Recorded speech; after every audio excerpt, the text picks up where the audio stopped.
Hello mortals, it is me, InsanelyADD, here with another theory video. Given my previous track record, you are probably already quite sure of the argument I'm going to make, but hold on now, I have a few important new features that alter it and new evidence supporting not only the obvious conclusion, but also the curveball I'm gonna throw at you.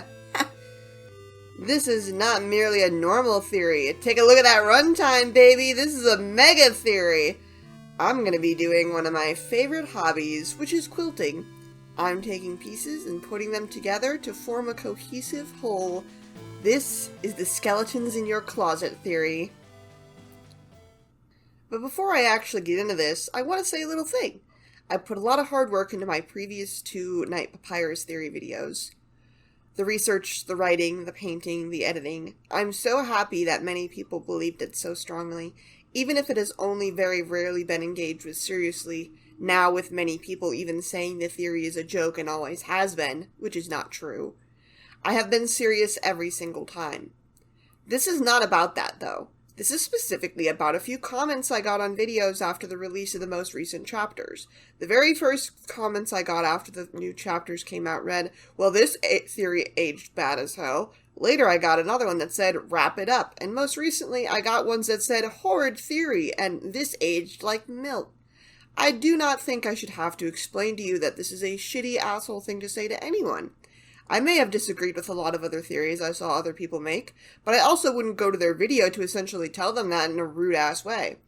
It very much feels like you're happy that you think the theory I worked hard to make is debunked, as well as dismissive of the effort I put in and like it wasn't worth it. Rewatching older theory videos for other people's theories that were either directly debunked or shaken but not disproven, I would go into the comments section and see similar statements written there. Stop being a fucking prick. Even if you didn't like a theory, you can keep it to your fucking self. Obviously, if you made no such comments, then this isn't for you, but I think it needs to be said. Please be polite and engage honestly and sincerely with the theories that you comment on. Moving on. Things I got right. Firstly, I would like to acknowledge elements from my previous two theories that I got right. Chris did not hide Birdley's body in the closet. People were right to have suspicions about Chris, yes, but when I pointed out that the Knight most likely hid in the closet and made the Dark World with Noelle and Birdley already in the room, so the Knight can't be someone with an alibi, I was told that the line could be meant to imply that Chris stuffed Birdley's comatose body in the closet. This annoyed me so much because the main dynamic between the player and Chris is that Chris resists us, so why on earth would Chris, of their own free will, help cover up a crime that we've committed? And the answer was obviously, of course they wouldn't. Chris thought Birdley to the hospital, and the closet line returns nearly verbatim in Chapter 4, implying the Knight is even currently hiding in there, considering Chris's reaction to us prompting them to turn the knob. Occam's razor, my beloved. The Skele-Bros will go from Deltarune to Undertale. My second, more recent Night Papyrus theory implemented a marriage between that theory and the theory that the Skele-Bros go from Deltarune to Undertale. I firmly believe that since this feels all but directly shown to us to be canon, then there has to be a reason that they gain such a significance that it is solely them being evicted from Deltarune and into another universe. I also think that, logically, when this happens, it will be weird if it happens during any other point of the story but something climactic. The concept of it rings with such finality, to be banished from one reality to another. That shit isn't just gonna randomly happen at the end of Chapter 5. It also isn't just gonna randomly happen to two characters who are totally irrelevant nobodies. The end of Chapter 4 shows a background story outside of our control where Sans and Toriel continue to become closer. In Chapter 1, if you choose to interact with Sans, he asks you to hang out with his brother. It's possible that even if you ignore Sans, the continued development of his and Toriel's relationship will make the foreshadowed hangout with Papyrus an inevitable event. This is still not enough to make them both worthy of this climactic fate, but I will elaborate on this further into my essay. Additionally, I want to say that people who think Papyrus will never show up because Sans says he's never seen a human before are dead fucking wrong, because Papyrus himself says no such thing, and it's so obviously wrong that it's not funny. Do you sincerely think Deltarune Papyrus grew up into a grown-ass man in a world that presumably includes a fair bit of humans, and has never seen one on the internet or TV, on a billboard, in a book, on a box as the mascot of cereal, on the news, in a movie, literally anywhere in real life? This would be like saying an adult human has never seen any depiction of any kind of monster in their life. Literally impossible. The fact that his favorite food is a reference to Quaker Oats debunks this because there is a human man on that box. Do not even try to make excuses for how he somehow never interacted with any of those things, or that the oatmeal probably has a monster on it. I want you to really think, if you walked out of your house and looked around, channel surfed, glanced over the posters in a movie theater, went shopping, would you see nothing that resembles monsters from the Undertale Deltarune multiverse? If you live into your 20s, could you ever possibly avoid seeing them? No skeletons, no anthropomorphic animals, no ghosts, nothing? Of course you would! People say that Papyrus' characterization has improved, but it hasn't. Now, instead of treating him like an idiot child and bringing it up all the time, people treat him like an idiot child but almost never talk about him. Have you ever in your life considered that Papyrus can lie to you? It's not like there's a curse on him that prohibits him from lying to you. He lies all the fucking time in the game. Back to my point, though. The Knight character profile I still think is quite accurate, though admittedly not in the exact way I argued previously, but I will go over this in more detail further into the video. I said that no matter who the Knight is, they most likely had to break into school. Now, why am I including it in the things I got right? Because Chapter 4 sort of indirectly confirmed it by showing that even though it is the weekend, Chris and Susie can just walk right in without being seen or questioned, and that even on the weekend, the doors appear to just be unlocked. In both my theories, I argue that characters who are more prominent in Undertale are not barred from being prominent in Deltarune, but in my second theory, I stated that since Deltarune was made conceptually before Undertale, it makes sense for characters from Undertale to have been made for Deltarune first, or be made with the idea that they will be used for both in mind. Instead of this weird idea people have where they're included as afterthoughts, as if Toby couldn't just make new characters if it wasn't necessary, if it better suited the story, if they don't have a reason to be here too. So many Undertale characters feel like they're being foreshadowed by their Deltarune counterparts, and yet Papyrus remains busy. At this point, his absence cannot be ignored. It's way too suspicious to dismiss. What is going on with Papyrus? Also, I have been watching literally so many theory videos, and I have got to say, this community has such a gaping Papyrus-shaped hole in it as the game does. Is the motherfucker wearing a fucking camo suit? Has he become John Cena? Why the hell is he such a blind spot for this fandom? Even if he doesn't turn out to be what I will say in this theory, like, can't we all agree it's so fucking suspicious? It's insane that there's such a profound absence of a major beloved character. I feel like I'm screaming into the goddamn void. I feel like I'm being gaslit. Why isn't anyone saying anything? Hello? In my first theory, I mentioned how you can take the sound of troughs of bones growing further away to be a metaphor for how Papyrus is moving further away from reality and into fantasy. And now, after the Knight's first appearance, we can't hear anything inside the Skele-Bros house anymore. Come up with another explanation for such a significant absence. I was right to say that Spamton's line about communion did not hint at the identity of the Knight. I was right that Undertale characters are not banned from being plot relevant, as Asgore is all but stated to be the boss of Chapter 5, and even outside of that, he has ties to the conspiracy between Carol and Chris. Not to mention Undyne was kidnapped and is the catalyst for Susie wanting to get into the bunker. Things I got wrong! You know, I'm not just gonna say what I got right and then leave it at that. Certain things about my Knight profile were half-baked, specifically my argument that the Knight doesn't know anything about the roaring, and also that the escapism theme with the Knight is that they want to be cool in the Dark Worlds and make friends. It is quite clear that the Knight doesn't give a damn about Darkness, but that doesn't mean escapism isn't an element of the Knight's profile anymore. I have clarified this point quite a lot due to an interpretation of a specific line from Raise Up Your Bad that I read in a YouTube comment. I feel like I know the Knight's motivation now. It feels solid in my mind. But I will let you in on that when I come to it. I was wrong that Spamton's line about communion was likely intended to be the non-religious variation of the meaning. I believe now that while the communion line was not a hint towards the identity of the Knight, it was a hint towards the Knight's future plan.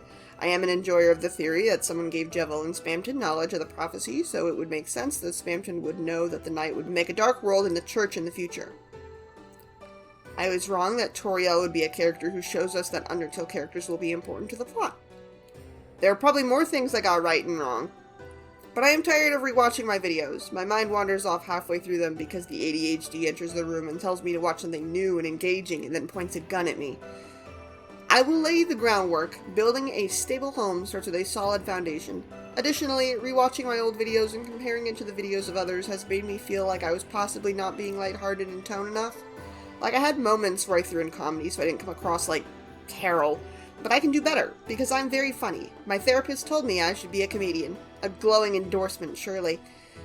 Not sure if my type of comedy will land, though, but I will make an effort. Even though I really like my theory, I do not want everyone to think I'm solely obsessed with proving it correct, though I am fully aware that at points in my videos I might come across like the Pepe Sylvia meme, but it's fun! I simply ask that you follow me into the dark. First, I want to talk about the importance of metaphor made literal that appears to be used to elevate the themes of the game, which itself necessitates naming the themes of the game. There are two main themes of the game as well as sub-themes that give the main theme its associated with more depth. Being forgotten, which has the sub-themes of neglect, being lost, and grief. Fiction, which has the sub-themes of darkness, escapism, water, and control. There is overlap between the sub-themes, like for instance, neglect is tied to fiction as well, a metaphor I will expand upon in my section on the dangers of Dark Worlds. Darkness also fits in with being forgotten, and so does control, but I will expand on the literal use of metaphors, starting with one that is obvious. Fiction and escapism are literal, as you can actually run away from reality to spend time in the dark world, disconnected from reality, submerged in fiction. In this way, the themes of the story can become literal inside of the dark worlds. Like how you would use fiction to reclaim control over a life even if it's not your own, so you're literally controlling someone else's life. The themes of darkness and water are connected through the secret bonus theme of unreality. As someone with psychosis, I know it's easier to hallucinate when your senses are muted or restricted. In darkness, you see things that aren't there, which is true even if you're not prone to hallucinations. And in water, when you spend enough time in it, you can feel the ghost sensations of being in the water on your skin long after you've left it. Now let's talk about the appearance of the knight, and the things that immediately stick out as indicators of who the knight could be. The one most people have immediately latched onto is the antlers, believing this must mean that the night has to be a holiday, with the two most obvious candidates being either Carol or Des.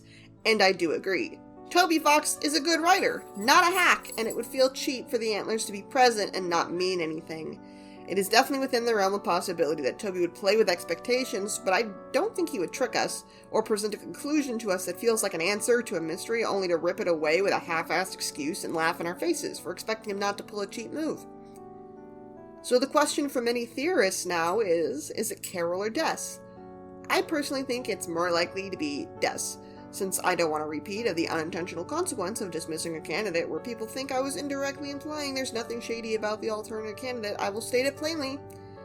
Carol is up to something, but I'm not convinced she is the knight just because she's a shady fuck. See also, Chris. Just because I dismissed them as the knight back in my first video didn't mean I was completely dismissing them being up to anything, even though it seemed like it. I just think there's a bunch of shady people doing suspicious shit in this game that doesn't necessarily make any of them the knight or involved in the knight conspiracy. Honestly, if anything, Carol being so overtly obviously shady makes her feel less likely, even if she is certainly doing something antagonistic. It's Scooby-Doo rules, guys. I maintain what I said in my first Knight theory video for the reasons I dismissed certain candidates, as it now feels very much confirmed that the knight hid in the closet to make the fountain in Chapter 2, since the text returns nearly verbatim in Chapter 4. I do not think Carol would have made the fountain once Noelle entered the room. I think she's not nice, possibly even verbally and emotionally abusive to Noelle, but I just cannot believe for a single second that in her hypothetical quest as the knight to retrieve or revive her daughter, Des, that she would endanger her other daughter. The same applies to Rudy. Like, if they both believe they lost their first daughter in a dark world, why would they risk losing their only remaining daughter in the same way? Evidence that the knight is Des. In the first chapter, the Card Kingdom is in a room that most likely belonged to Gerson, who is Azrael and Des' teacher. Clover's room has baseballs and pine trees in it. Des being aware that Noelle would be in the Chapter 2 Dark World makes the fact that it's a city make a lot of sense, since Noelle says Des wanted to take her away to a city. The Night Sword looks like a bat when it's first summoned. The Night morphs into a baseball. The moon in Chapter 2 in the city is a baseball also. The Night has antlers and no feet on their legs. And I don't want people to say that the evidence that points to Des could also imply Carol because she's thinking of Des while she's acting as the knight. That's just as cheap as someone saying the holidays have no involvement with the knight, and it's just a red herring that the knight has antlers. If Carol was the knight, then there should be more evidence of her own personality reflected in the world she's creating. Just like there's much of Chris's personality and experiences in the Chapter 3 Dark World, even though they're doing it for, presumably, the knight. People also talk about how the formula for the elements of the Dark World changed so much in Chapter 3 and go back on track in Chapter 4, and I believe this is likely because Chris is the one who made the Dark World, meaning no one else could have made the other Dark Worlds. I saw someone argue that everything about the knight that points to Des is just because Carol is thinking about her daughter, and they argue that the reason for her becoming the knight is to look for a way to bring her daughter back. But that doesn't make sense for the same reason my previous knight profile didn't fully make sense. I argue that the knight is just trying to have fun and look cool by making unique worlds to explore and escape reality. But that doesn't make any sense because the knight immediately left the cyber world and didn't explore it at all, and it's implied the same is true of the Card Kingdom. So if Carol is using the Dark Worlds to try to find her daughter or a way to save her daughter, then she is doing a real dogshit job of that. The same applies to Rudy, by the way.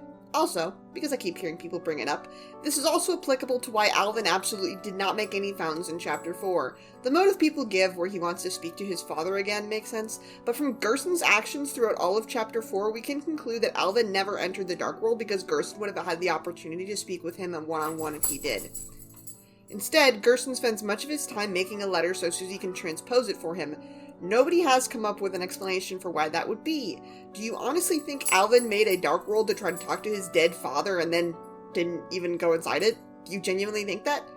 Oh, but why does he still have his father's dust if he wasn't involved? He had to have known there would be a dark fountain, so he dug up the container. The outside of the container is said to be spotless. It was never buried in the first place. Alvin keeping his father's remains in his desk is just a grim show of how he can't let go of his father or his father's legacy. It's a memento of grief and evidence of his emotional struggle to accept the loss of his father. Why does something that serves an understandable function and deepens the character have to also be a conspiracy?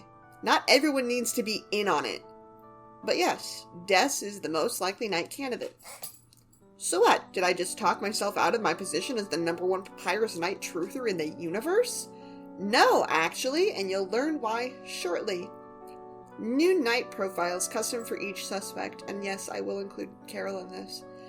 Let me give my take on Carol Knight motivation. She is making the Dark Worlds to find her daughter. I already explained that this doesn't seem to be true because she doesn't stick around either the first 2 worlds and appeared too late in the 3rd chapter to actually look, but let's assume she somehow has the ability to simply sense if her daughter is there.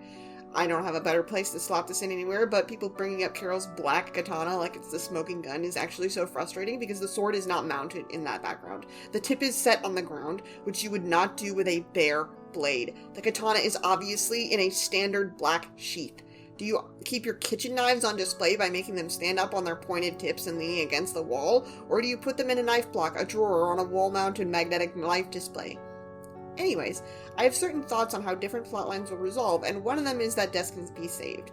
But if the main antagonist's goal is to save her, then narratively it makes more sense for this plotline to be resolved by affirming that you need to let go of your grief before you let it consume you and destroy you. Sometimes people get so caught up in what makes a good theory that they don't stop to consider what makes a good story. Myself included. I'm not gonna lie about that. Like, yeah, that's really interesting. These connections are insane, but does it improve the story? Would it make sense within the conventions of the themes being addressed? I say this because the Dark Worlds are incredible, and they improve the lives of the Lightners that enter them, unless you're on your own personal villain arc narratively. I will expand on this later, but the metaphor of fiction and escapism that Dark Worlds represent also includes the ways that they are dangerous. The antagonist's arc will likely fall into ways that fiction and escapism can harm you. If the knight is trying to escape the reality where her daughter is effectively gone forever, then she will be dooming her to remain that way, because it is narratively unsatisfying for the metaphors on how fiction can be real to you, but you shouldn't rely solely on it, and the dangers of escapism, to be drop-kicked off a cliff because the antagonist gets to almost destroy reality and is rewarded by getting her daughter back, instead of being a central example on how escapism can destroy you when you can't confront reality and accept your grief. The antagonist is not going to be rewarded for killing people, and almost ending the world just because she really, really wants her daughter back, guys. The antagonist is going to be a lesson on how things like a mother's love can be used for evil when she refuses to let go. If Carol is the knight, the resolution to her arc will be that she finally has to accept that she's lost her daughter. But that in and of itself is unsatisfying for the rest of the narrative. Des is so central on the storyline of trying to find her, resolving with her never being able to be found is not satisfying narratively. So the knight's motivation, if it's Des? The prophecy. I have another theory to add to this veritable theory buffet, and it's that Des, the one lost in the code, became lost when she entered a dark world, but not just any dark world, but one that functions similar to how Ralsei's dark world does. A dark world that was empty, a dark world that only certain people can enter, which is what I theorize Ralsei's fountain does to prevent teachers and the school custodian from opening the supply closet and then falling into the dark world, since I doubt Alphys has simply not gotten the damn chalk herself in the last couple days. This function would also explain how she became lost and no one was able to find her. They opened the shelter and there was nothing there. It was normal, but empty. Being trapped in this dark world transformed her body. It altered her mind, which will explain some of the more ruthless tendencies of the knight, but that's only part of it. Another part is how much like Ralsei is imbued with total knowledge of the prophecy, Des has been too.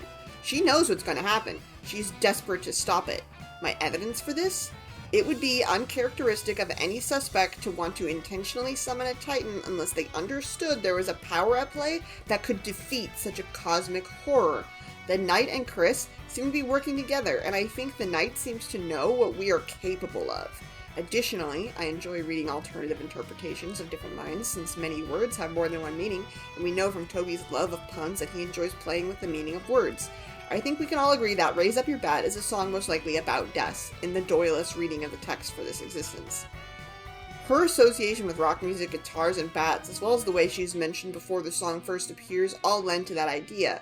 The point of interest which made me realize Des' motivation as the knight was an alternative reading of the bridge. Come follow me into the dark, with your heart as the arc, which shall shine you the way, because I'm with you in the dark, with your heart as my mark, which shall guide you the way through the waves. I don't remember where I read it, but in the comments under an analysis or theory video, someone pointed out that, with your heart as my mark, could imply the soul is her target. Her motivation as the knight is to oppose us. This is why Chris is working with the knight, why they go along with making the Chapter 3 Dark World, even if the player used them to manipulate Noelle and make her kill people. The ultimate goal is just as Ralsei's version of the prophecy foretells, to banish the angels' heaven. This is also how I think the theme of there being only one ending can be subverted, and I additionally have a thought about the existence of 3 saves in relation to this. Firstly, I think that no matter how we play, our presence will be banished from one of the saves, rendering it unusable. This is not out of the realm of possibility, considering Toby once tried and failed to code it so Undertale would delete itself. In a normal route, the angel shall meet with its desire for a good ending and will leave with grace and acceptance. In a Snowgrave route, we are doomed, as I believe the killing of Ralsei and Susie in the Mantle minigame foreshadows what will happen. Not only that, the game says she was used up when there was no more use for the character representing Noelle, and then later it says, you were used up, which Chris turns their face away so as not to see. Many people are taking this line as one directed at Chris, but the game frequently delineates between Chris and you. More often than not, the game will mention Chris directly when it is meant to be directed at them and not us, and it equally refers to us as you. The player is referred to in the second person exclusively, and Chris is referred to in the third person. I take this line in the Mantle game to imply that we have equally limited function as participants in this story, and this Snowgrave route is not just a destruction of every character we care about, but of ourselves as well. Instead of taking our banishment from the story with grace, as we have served our function in the story as we should, it will be a fight, a mess. It will result in a worse ending for everyone there, but our ending never changes, it never strays. Unless you choose to play a game again, this is how all games like this end. For helping the characters reach an ending, we are rewarded with the catharsis of an ending as well, and then we become no longer necessary and we are removed from that universe. We were used up. Chris is our cage and we are their puppeteer. It is an unfair dynamic that cannot be resolved until the story itself is, which it always will, no matter your choices.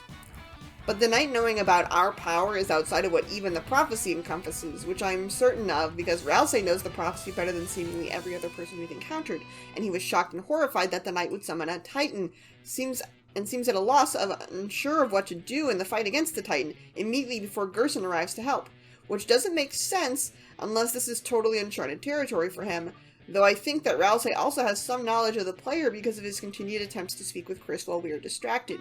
But I don't think Rousey is involved with the Knight conspiracy because he would definitely be against it. The danger of Dark Worlds. Sham says that you should leave the Dark World before it becomes night. We have yet to receive further elaboration for why this is a concern. It's a huge, what did they mean by that, sort of ominous warning. DELTARUNE is great because you try to find Chekhov's gun, it becomes impossible because there's much foreshadowing for so many different things that it feels less like a visible gun over the fireplace. That will become important later, and more like Mr. Chekhov has opened a gun emporium, and every single one is going to be used later. I feel like this line is one of those guns. It's difficult to even interpret what this line could mean, but I have a thought that brings us back to the literal manifestation of themes and metaphor. Throughout the story, it is mentioned multiple times that Lightners are not satiated by eating food in the Dark Worlds, and it is brought up by Rousey that he, and by extension other Darkners, don't need to eat at all. We could quite easily make an argument that one danger of remaining in the Dark Worlds for an extended period of time is that a Lightner could feasibly starve. This is a point that is brought up pretty often, but it is not actually related to the danger of remaining in one overnight, which appears to be a separate danger. In the vein of Dark Worlds being fantasy realms of escapism, and once more bringing this back to my personal experiences because I am autistic and this is like 90% of how I interact and interpret reality, when I get extremely absorbed into what I'm doing, I will forget to eat, drink, rest, etc. It's possible that the dangers of Dark Worlds are the same as the dangers of becoming so drowned in fantasy that you forget yourself in reality. You forget to eat when you're really focused, so food doesn't actually fill you. Chris seems to have gotten almost no sleep doing what they're doing in the Dark Worlds, which is very unhealthy. Ask me how I know. It's because sleep deprivation induces psychosis and can be fatal. So anyways, Chris really needs a good night's sleep because that shit is not healthy. Back to my intended point, which is that it could be possible to determine the danger of staying in the Dark World too long by comparing it to what it is a metaphor of. The thing I think is most likely is that which all of us avid internet users are guilty of, which is not touching grass. Getting so consumed by things so disconnected with reality that you forget how to interact with reality and other people. Like the classic tweet. People on Twitter, having decorative pillows makes you part of the bourgeoisie. People in real life, hey man, how's it going? Or, for a more relevant example, those poorly socialized children who left rude-ass comments on mine and other people's theory videos because they're allowed to free-range the internet. I feel like the phenomenon is pretty accurate considering how widely reported increased rudeness of people after the pandemic is, which is where we were all locked away from physical interaction with other people in favor of speaking to people solely through a demon box designed to make you angry because it keeps you on it for longer. Another thing that plays into this is the Easter egg in Chapter 3 involving inputting 1225 into the Gachapon dispenser, after which you enter a new secret area with a second, smaller dispenser. The item you attempt to make Chris retrieve here cannot be taken, and when you try to take it, the narration says it makes your hand disappear. The number 1225 obviously relates to December Holiday, the mystery character who vanished and has never been found. I think it's not a stretch to claim that the unused dialogue in the code relates to her.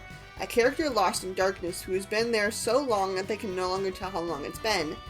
They talk about the total lack of sensation save the occasional scratching sound they will hear. They describe a sequence of events similar to that which Chris and Susie experienced entering the Dark Worlds for the first time, entering an intensely dark room and the door, the only source of light, closing behind them as they are plunged into a darkness unlike any other. The difference here being that the darkness without a world inside of it. Additionally, this character does not imply that they are hungry despite how long it probably has been.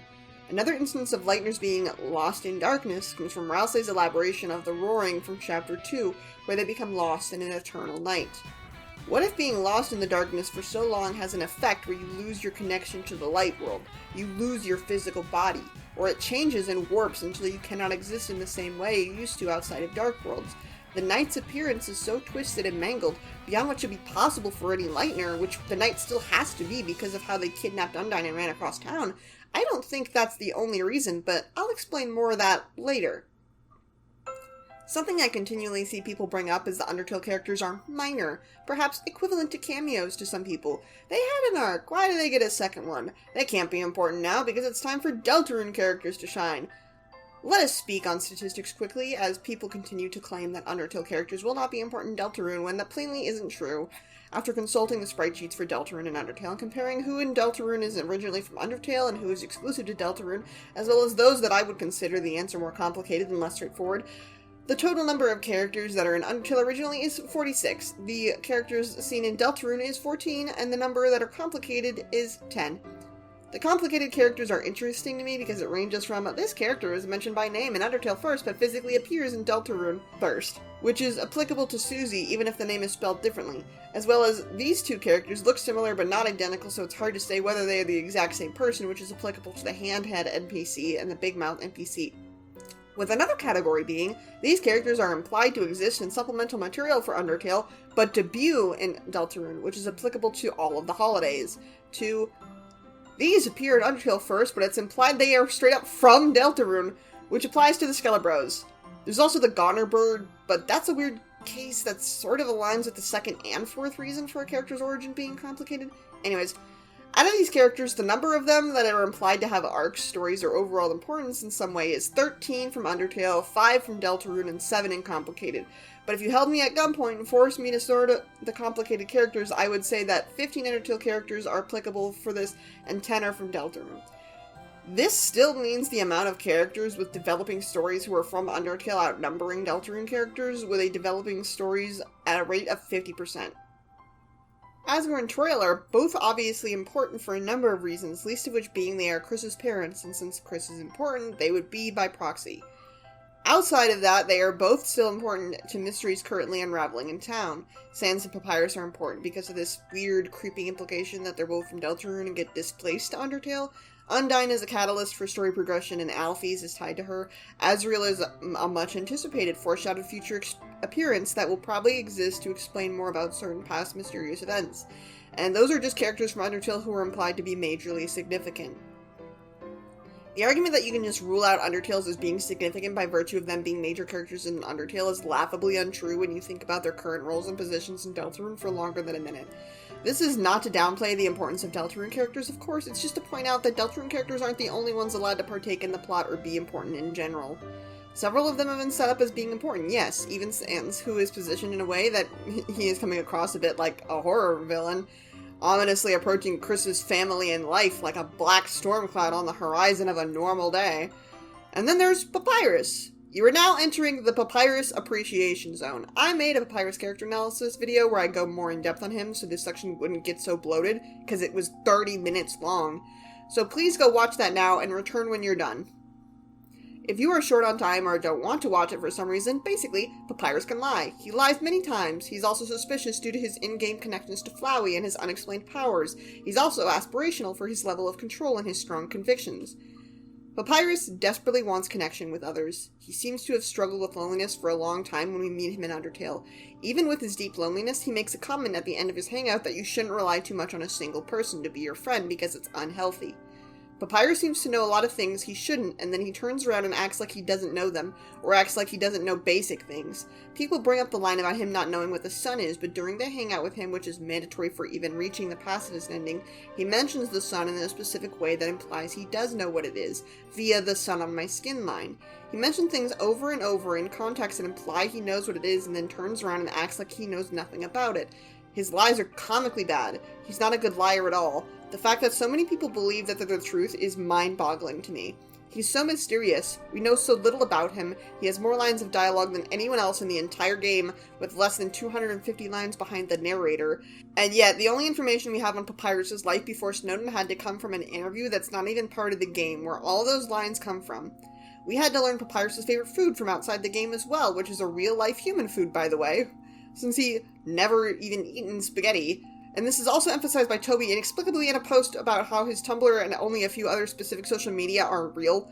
Another thing that has been brought up both in-game and out is how Papyrus never takes off his gloves. He says so himself, and Toriel reaffirms this in the Winter Alarm Clock dialogue by saying that she will make mittens that he can just wear over his gloves. The fact that it has been brought up outside of the games is something many people brush off as a weird, quirky Papyrus thing, when I believe there is a reason it is brought up again.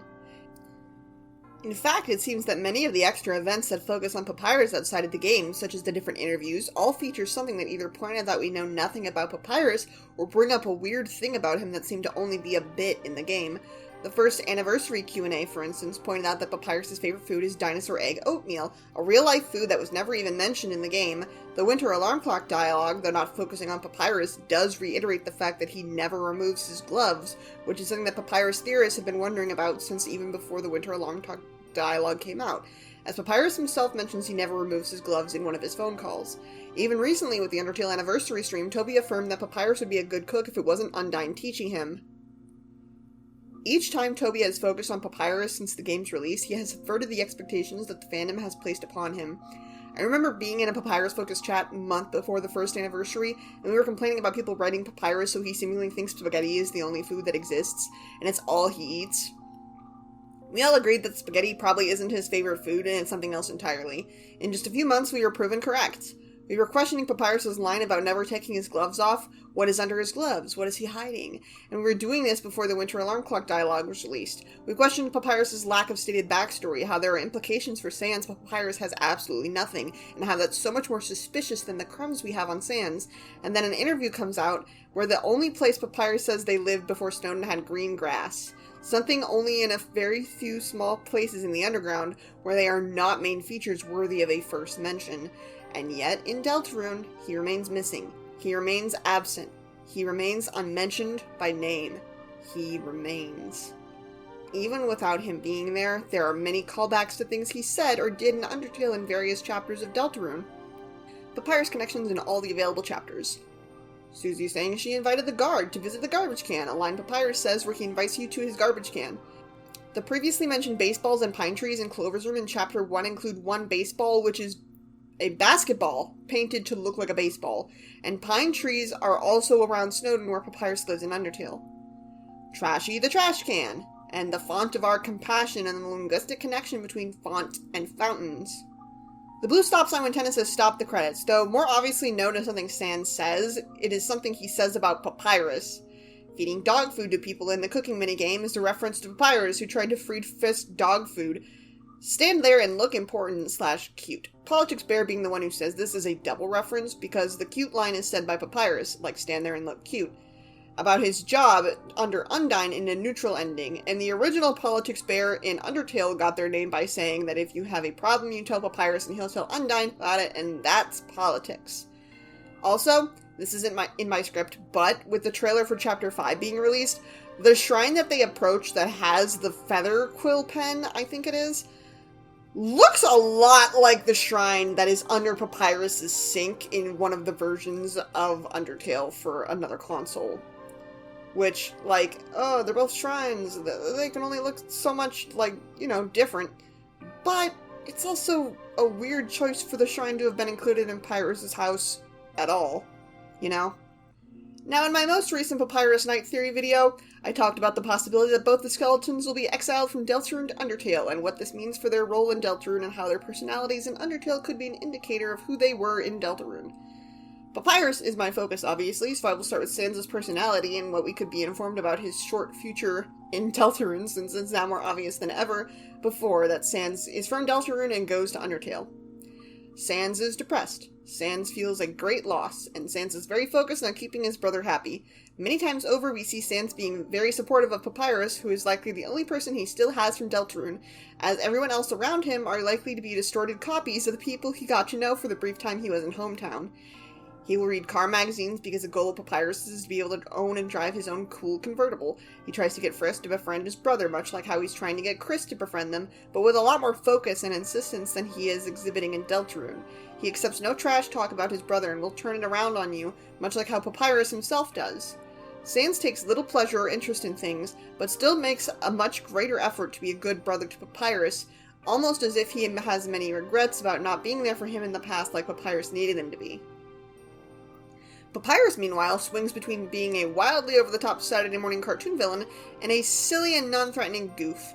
He laughs like Skeletor. He is a bridge of death and pain equipped with cannons, morning stars, and a flamethrower. He dresses like a superhero and poses heroically. He beats you unconscious and throws you in his shed with nothing but dog food to eat. He heals you before his fight to make it more fair. He tries to defend you to Undyne and lies to her to keep you safe. He says he believes even the worst person can change if they just try. And he hardly has to try at all. But this still implies he does have to try. A further exploration of this idea to come.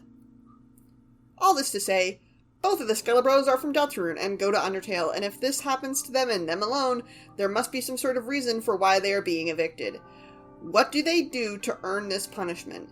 How do they end up in a position where this is their fate? Whether it is the one they choose for themselves, or one that is inflicted upon them remains to be seen, though I have a theory. Sorry, I keep saying that I will explain later, but I swear I will elaborate later. Another thing about Undertale is how Papyrus is friends with Asriel via Flowey, and in Deltarune, Asriel was good friends with Des. So this opens a door to a connection between Des and Papyrus being friends too.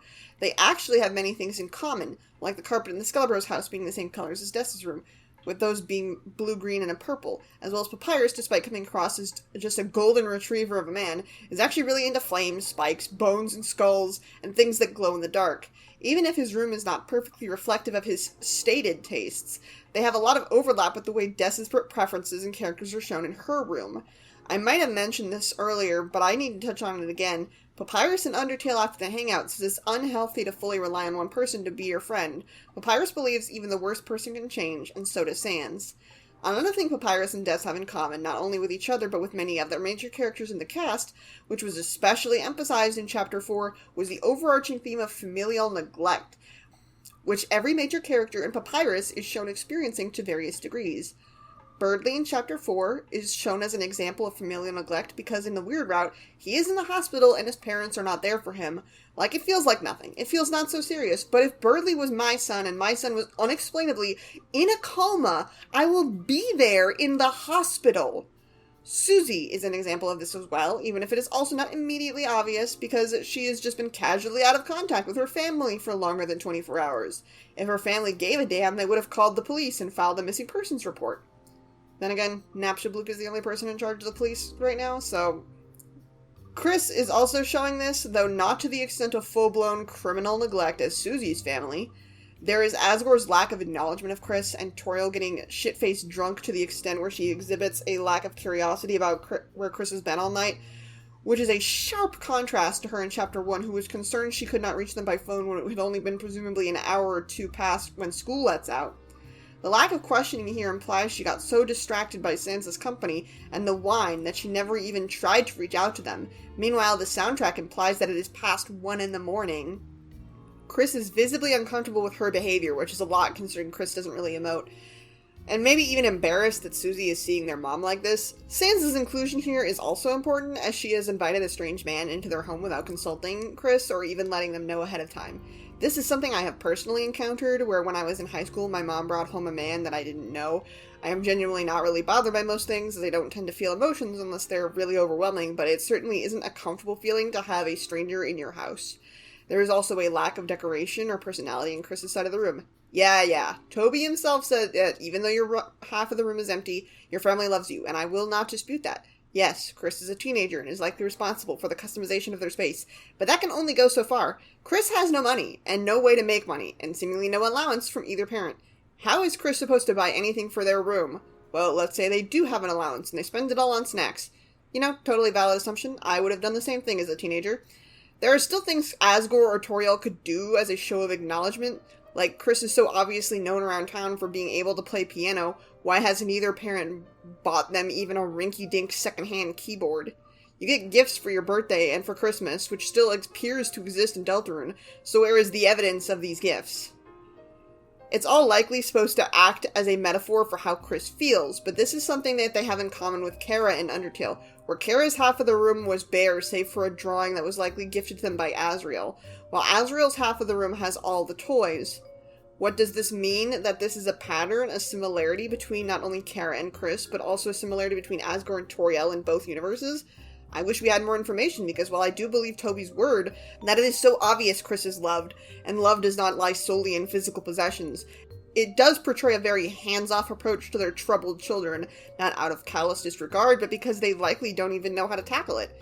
This isn't neglect, but it is showing that sometimes when you need your family, it is not enough to simply be loved. Sometimes you need your family, but your family isn't enough for what you're dealing with.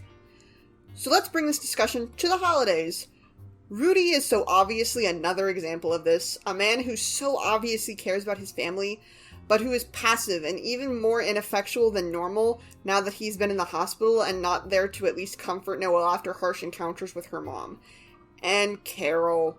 I will speak plainly. I do not like her. Her vibes are deeply unpleasant.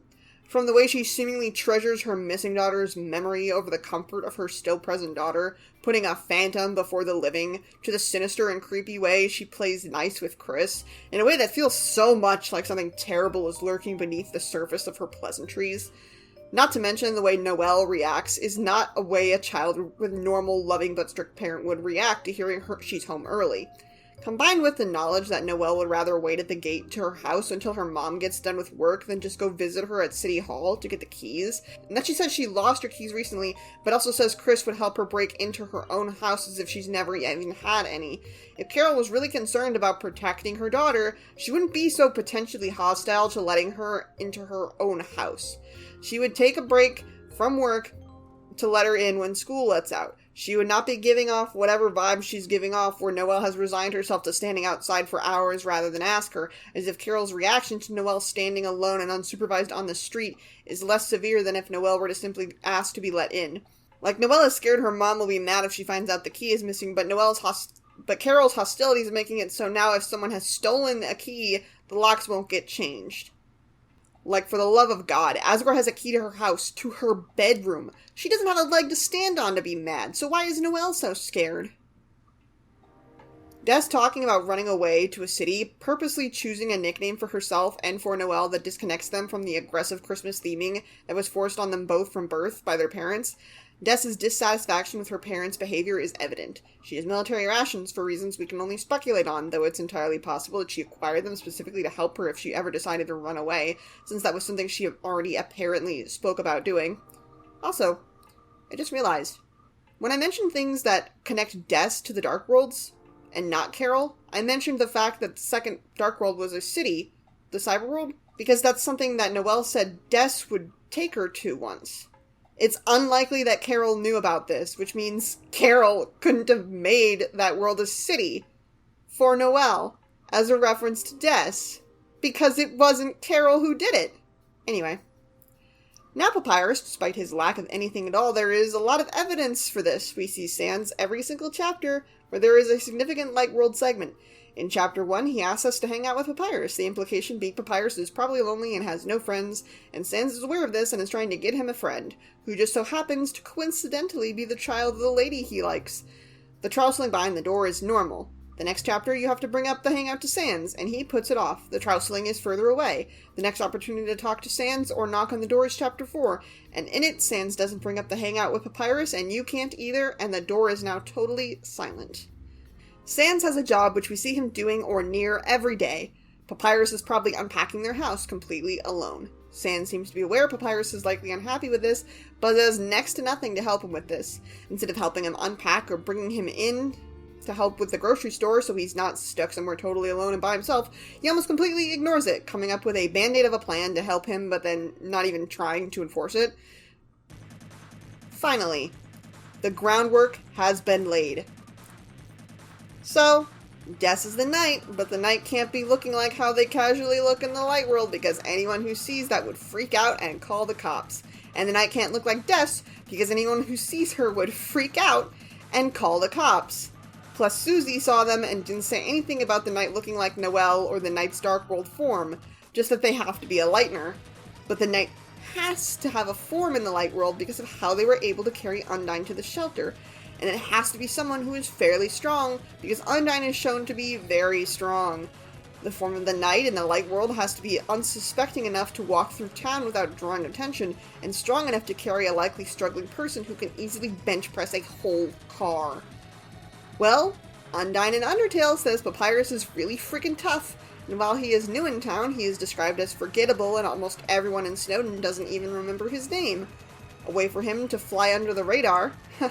And speaking of flying, actually, it sure is interesting that the knight can just casually fly, which is something Papyrus does in Undertale too. The knight has hooves and antlers like the holidays. The knight has a skeletal thin body with no place for organs to be, and long arms that have pauldrons on the shoulders. The knight has only recently become active. The skeletons have only recently moved to town. If Des is the knight and there is nothing physically wrong with her, then what is stopping her from seeing her sister? Her sister who she cares about more than anyone else. Others have been saying similar things, that if Des is the knight, then there is either something physically wrong with her that stops her from being able to interact with the light world properly, or there is something controlling her actions. At the very least, a physically disrupted state of being would explain the shape-shifting properties the knight possesses. I do not personally think that there is something going on with Des that controls her and is making her act as the knight against her will.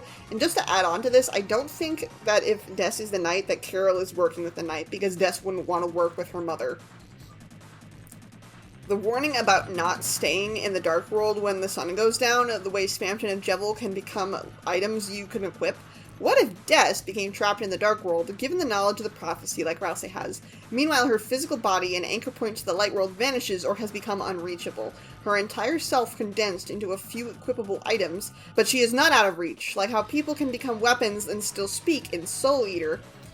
The motivation of the knight is to distract us. It is to work against us, which is why Chris is on their side and doesn't just immediately jump ship and not make a Dark World at the end of Chapter 2 if you do Snowgrave. The knight and Chris's united goal is to work in opposition to us, and the necessity to continue this plan is even more dire in Snowgrave than normal.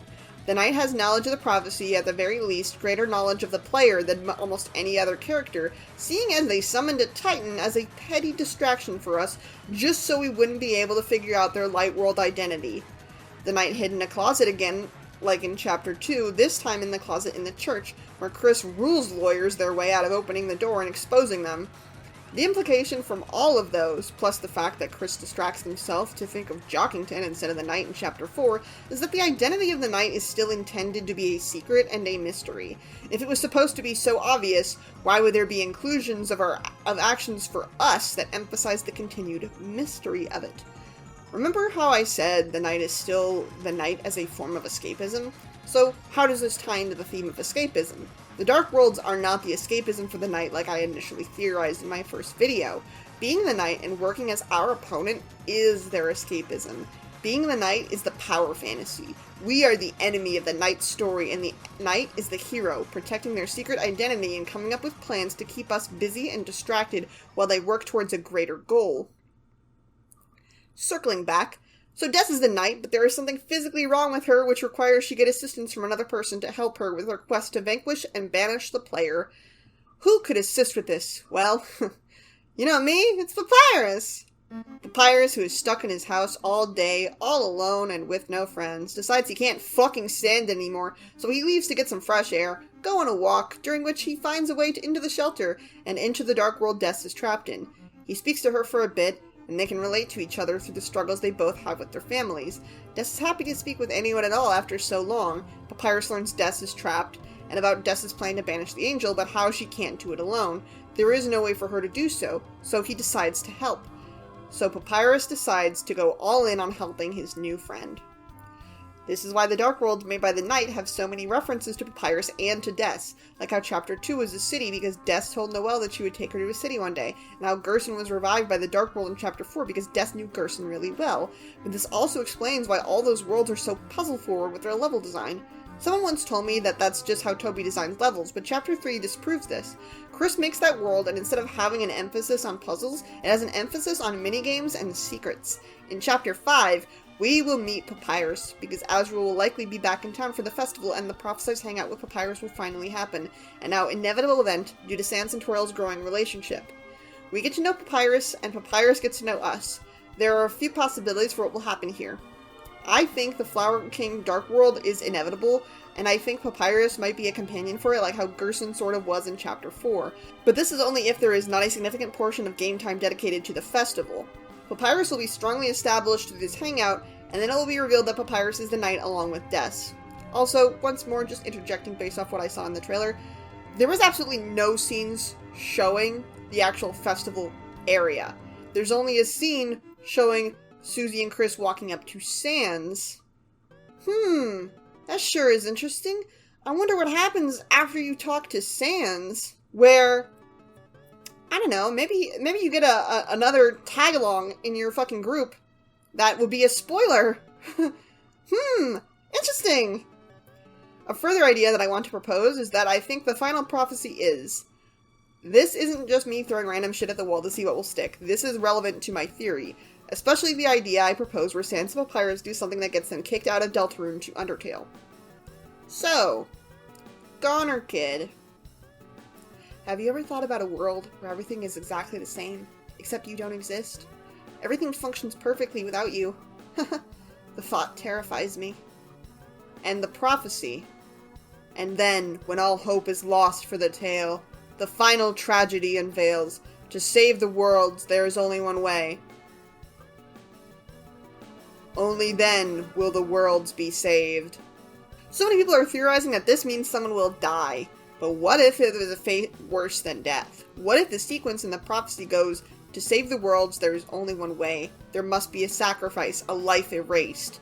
Only then will the worlds be saved. I believe that the climax of Deltarune will involve Papyrus sacrificing himself to atone for what he has done, and Sans joins him, realizing the way he has failed his brother and led him to this path. This is how they get evicted from Deltarune to Undertale. There is a scene after this happens. The town is normal. No one knows Sans or Papyrus. Des is home from college, and so is Asriel.